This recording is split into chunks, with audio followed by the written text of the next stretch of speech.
Benarkah bahwa isu kenaikan gaji guru yang disampaikan oleh Bapak Presiden Republik Indonesia Prabowo Subianto hanyalah omon-omon semata? Assalamualaikum warahmatullahi wabarakatuh. Salam Om Swastiastu. Namo Buddhaya, salam kebajikan dan salam sejahtera untuk kita semua. Pemirsa sekalian, berikut ini saya akan menyajikan satu cuplikan video yang cukup menarik untuk kita simak bersama-sama terkait dengan pernyataan atau statement yang disampaikan oleh seorang wakil rakyat yang bernama Ibu Anita. Jadi Ibu Anita ini adalah salah satu wakil rakyat dari Partai Demokrat yang berasal dari Provinsi Nusa Tenggara Timur. Dalam pertemuan bersama Mendikdasmen, beliau kembali mengingatkan Pak Menteri terkait dengan janji yang sudah disampaikan oleh Bapak Presiden Prabowo Subianto, yakni tentang kenaikan gaji guru. Hal ini sangat penting. Jangan sampai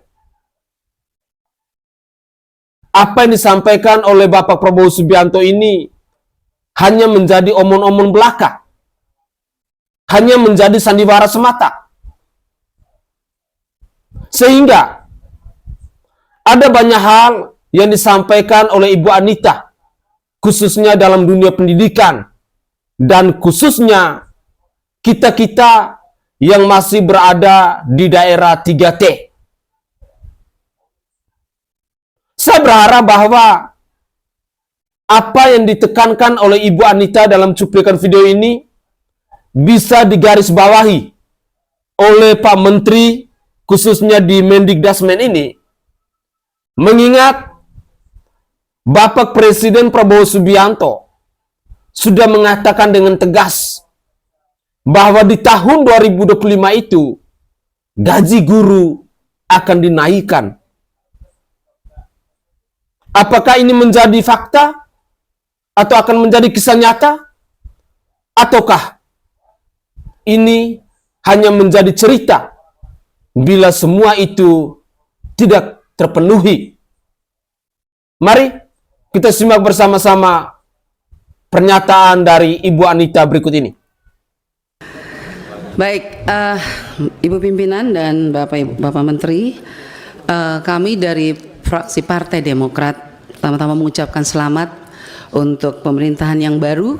Semoga ada semangat baru, ada kekuatan baru, dan ada terobosan-terobosan baru, apalagi untuk kami di daerah 3T, supaya daerah 3T tidak tertinggal, terluar dan terbelakang, tetapi bisa menjadi terkemuka dan terkenal. Itu kerinduan kami daerah 3T. Oleh sebab itu yang pertama kepada Bapak Menteri Pendidikan, sebentar Pak, salah sebut nih. Ya, Bapak Menteri Mendikdasmen ya, Mendikdasmen. Saya sangat bersyukur dengan pendidikan bermutu untuk semua. Dan doa kami Pak, semoga pendidikan bermutu untuk semua ini betul-betul terlaksana dengan baik sampai ke tingkat daerah, khususnya daerah 3T. Karena kita ketahui selama ini bahwa persoalan di daerah 3T masih sangat kompleks. Kalau kita bicara soal prasarana dan prasarana sekolah, masih banyak yang hancur. Oleh sebab itu kenapa Komisi 10 meminta kalau bisa pembangunan sekolah, sarana prasarana sekolah itu ditarik kembali dari PUPR, diberikan kembali kepada Komisi 10, karena kamilah yang mengetahui paling banyak berapa sekolah-sekolah di daerah kami yang betul-betul rusak parah. Bahkan masih ada sekolah-sekolah yang layaknya kandang binatang Pak, tapi isinya manusia. Itu sangat menyakitkan sekali, apalagi menurut saya sebagai daerah yang 3T, saya rasa ini tidak adil. Dan ini sudah saya berulang kali saya katakan kepada para menteri yang terdahulu. Saya berharap dengan pemerintahan yang baru, dengan Pak Menteri, saya berharap rubahlah wajah-wajah ruang kelas yang layaknya binatang itu, tetapi betul-betul bisa layak untuk ditempati oleh anak manusia. Apalagi mereka tertinggal dan terbelakang. Mereka penuh dengan harapan-harapan dengan pemerintahan yang baru. Yang kemudian saya juga memohon semoga dengan pendidikan yang bermutu ini Pak, kalau kita melihat masih ada data, memang ini data 2023. Untuk tingkat SD saya bicara soal angka putus sekolah Pak. Untuk anak yang tidak sekolah itu datanya ada masih dari 23 juta siswa untuk SD saja itu masih ada 0,67%, ya ada 160.368 siswa yang tidak sekolah. Ini yang tidak sekolah. Kita belum bicara lagi yang putus sekolah. Yang putus sekolah data terakhir BPS itu 2015 memang ada 58.000. Nah untuk SMP masih ada 6,93% atau 698.000 siswa yang tidak sekolah, dan yang putus sekolah masih ada 271. Untuk SMA lebih tinggi lagi Pak, masih ada 21,61%. Artinya dari 5 juta siswa SMA masih ada sekitar 1.162.000 siswa yang tidak sekolah. Itu yang tidak sekolah, masih ada lagi yang putus sekolah. Inilah sebetulnya kegagalan sebetulnya yang kita melihat, bahwa pemerintah mengatakan, kita semua selalu mengatakan bahwa pembukaan undang-undang memajukan kesejahteraan umum, mencerdaskan kehidupan bangsa. Bahkan pasal 31 ayat 1, setiap warga negara berhak mendapatkan pendidikan. Ayat pasal 31 ayat 2 ayat 3, meningkatkan keimanan, ketakwaan dan serta akhlak mulia dalam rencana mencerdaskan kehidupan bangsa. Tetapi pertanyaan kami dari Demokrat, kenapa masih banyak anak yang tidak sekolah dan masih banyak yang putus sekolah? Inilah PR besar untuk Pak Menteri yang baru ini, ya, menyelesaikan PR-PR yang belum diselesaikan oleh pemerintahan yang kemarin. Dan tujuan kita semua adalah pendidikan bermutu untuk semua betul-betul tercapai dengan baik. Oleh sebab itu Pak, sekali lagi saya mohon perhatikan angka-angka putus sekolah dan anak-anak yang tidak sekolah ini. Yang berikut Pak, saya juga mau sangat setuju dengan asta cita Kabinet Merah Putih. Semoga ini betul-betul bisa memperkuat pembangunan sumber daya manusia khususnya daerah 3T. Lagi-lagi 3T Pak. Ya, karena memang semua program baik, semua anggaran kita setujui, tapi yang terjadi adalah selamanya daerah 3T tidak bisa menikmati apa yang selalu dibangga-banggakan oleh kita di pusat. Contoh saya sudah katakan tadi, salah satunya sarana prasarana. Kemudian kesejahteraan guru-guru Pak. Ada sertifikasi guru, tetapi ada juga sertifikasi yang ditahan-tahan oleh pemerintah. Saya tidak tahu pemerintah pusat atau pemerintah daerah, tapi kayak itu pemerintah daerah. Nah, artinya saya mohon ketika program ini dijalankan, tolong juga pengawasannya ditingkatkan Pak. Ya, apapun yang Bapak putuskan di tingkat pusat, tolong pengawasan sampai ke tingkat daerah harus menjadi prioritas, karena tidak ada gunanya kita bicara program dan anggaran banyak kalau pengawasannya lemah. Nah, ini yang terjadi selama ini. Kemudian saya juga mohon Pak, ketersediaan guru-guru di daerah pedalaman. Masih banyak daerah pedalaman yang tidak ada guru karena terlalu jauh. Dan ketika saya tanya, ada beberapa guru yang betul-betul memang luar biasa, mereka walaupun di pedalaman tapi mereka mau mengajar melewati jarak yang terlalu jauh, berkilo-kilo, ratus kilo, lewati sungai, lembah yang cukup curam, tetapi mereka menjalan. Maksud saya adalah tolong juga diperhatikan kesejahteraan guru-guru di tingkat pedalaman. Mungkin gajinya tidak bisa disamakan sistem kinerjanya Pak. Guru-guru yang di kota masa disamakan dengan guru-guru yang mengajar di pedalaman. Yang di kota bangun pagi naik mobil sampai mengajar selesai. Tapi yang di pedalaman mesti naik perahu, turun lembah, segala, lewat sungai, lewat apa? Kalau kita NTT mengatakan lewat kali yang besar. Mesti tunggu kalau musim banjir, mereka mesti tunggu dulu. Kadang-kadang ada guru yang hanyut terbawa banjir. Maksud saya beri penekanan kepada guru-guru yang di pedalaman. Apa yang kita mau melakukan untuk mereka? Paling tidak ada perhatian pemerintah secara khusus untuk mereka di pedalaman. Paling tidak diberi reward atau apa Pak? Mungkin gajinya dibedakan dengan guru-guru yang enak-enak saja di kota. Artinya kalau guru-guru di kota kan tinggal jalan, tapi di sana itu susah sekali. Nah, saya mohon penekanan itu Pak. Kemudian saya juga minta kita masih tetap mesti memberikan keadilan kepada guru-guru swasta.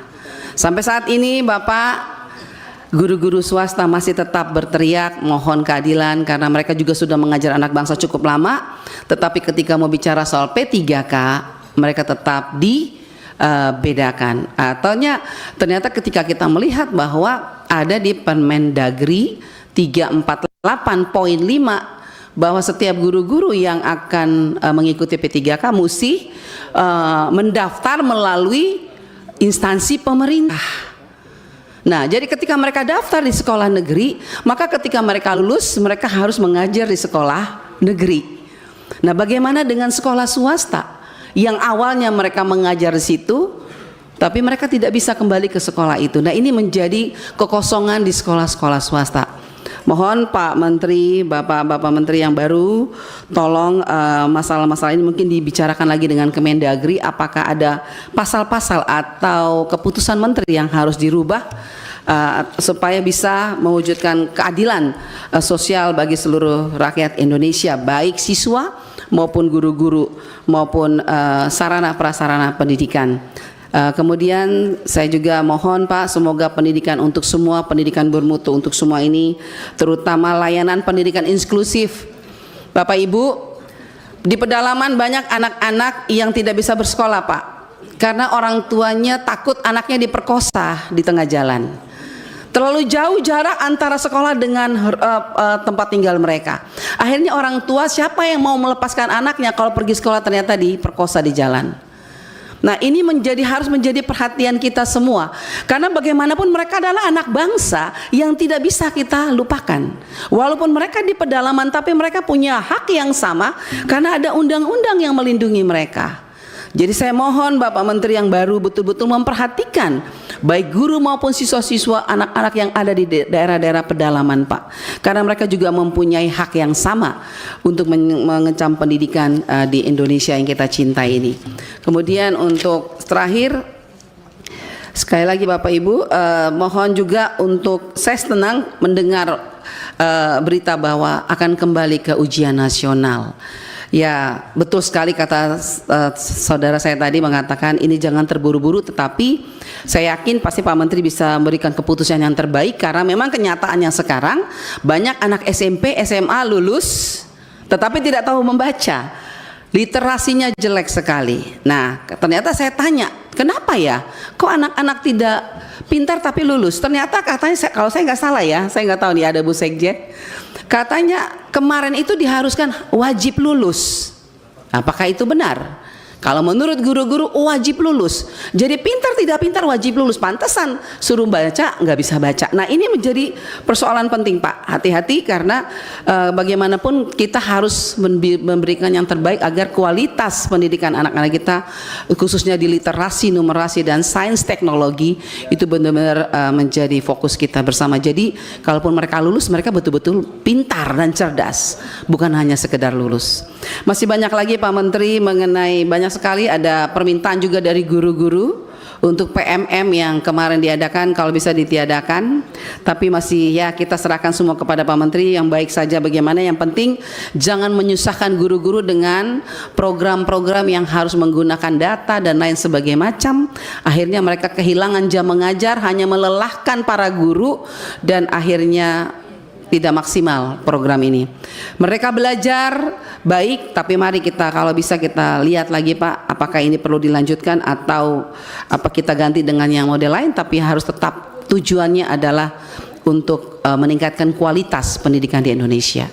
Untuk pendidikan tinggi ya kita berharap semoga nanti diharapkan kementerian bisa membuat roadmap mengenai arah riset dan inovasi perguruan tinggi kita Pak, agar riset dan teknologi kita selaras dengan kebutuhan industri kita serta berjalan dengan arah pemerintahan kita saat ini. Terima kasih Ibu Pimpinan. Oke guys, itu adalah cuplikan video yang bisa saya persembahkan ke hadapan pemirsa sekalian dalam konten saya kali ini. Ibu Anita ini kalau berbicara tentang dunia pendidikan, mungkin itu adalah jagonya. Tetapi kalau berbicara tentang dunia olahraga, saya pikir itu bukan ahlinya. Pemirsa sekalian, dalam cuplikan video ini, kita melihat bahwa penekanan yang disampaikan oleh Ibu Anita kepada Pak Menteri ini, saya pikir masih berhubungan dengan pidato yang disampaikan oleh Bapak Prabowo Subianto, khususnya tentang kesejahteraan guru. Memang, kalau kita perhatikan, kesejahteraan guru, khususnya di daerah 3T, itu masih sangat terbelakang. Masih sangat minim.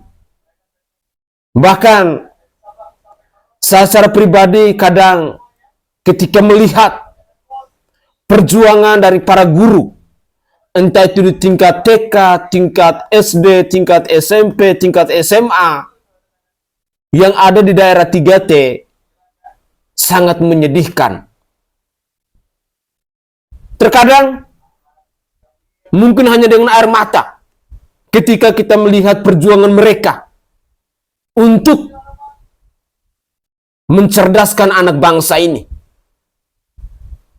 Tetapi di sisi lain, fakta membuktikan kepada kita semua bahwa gaji para guru itu benar-benar sesungguhnya tidak mencukupi biaya kehidupan mereka. Yang paling sedih, kalau kita dengar cerita dari para guru honor. Yang paling sedih, kalau kita dengar cerita dari para guru yang tempat tinggalnya itu sangat jauh dengan sekolah. Atau yang sangat sedih, ketika kita mendengar cerita bahwa ada guru ketika saat menyeberangi kali atau sungai, pada akhirnya terseret dan meninggal dunia. Tetapi ini adalah kisah nyata. Ini adalah fakta yang terjadi di daerah 3T. Dengan demikian, pernyataan dari Bapak Prabowo Subianto yang adalah orang nomor 1 di bangsa ini, yang mengatakan bahwa gaji dari para guru itu memang harus dinaikkan. Saya pikir statement ini harus diwujud nyatakan di tahun 2025 yang akan datang ini. Dan menjadi catatan penting kepada Menteri Pendidikan, agar apa yang sudah disampaikan oleh Bapak Prabowo Subianto ini jangan sampai hanya menjadi omon-omon semata. Ketika kita menyaksikan pidato dari Bapak Prabowo Subianto, bahkan sampai meneteskan air mata ketika berbicara tentang kesejahteraan guru ini, sungguh kita semua pastinya merasa sedih dengan fakta-fakta yang ditemui di lapangan ketika gaji guru honor misalnya sebulan hanya dengan 250 bahkan 300 ribu rupiah. Tetapi apapun itu, saya berharap bahwa apa yang disuarakan oleh Ibu Anita bisa mewakili suara-suara dari para guru, khususnya para guru yang saat ini berada di daerah 3T, agar kesejahteraan mereka benar-benar diperhatikan. Anak bangsa ini sangat membutuhkan figur dari para guru. Karena dari para gurulah anak bangsa ini bisa cerdas, anak bangsa ini bisa pintar, anak bangsa ini bisa menjadi orang-orang hebat. Dengan demikian, bahwa guru adalah pahlawan tanpa tanda jasa, setidaknya mari kita perjuangkan bersama-sama tentang kesejahteraan dari para guru-guru itu. Begitulah kira-kira.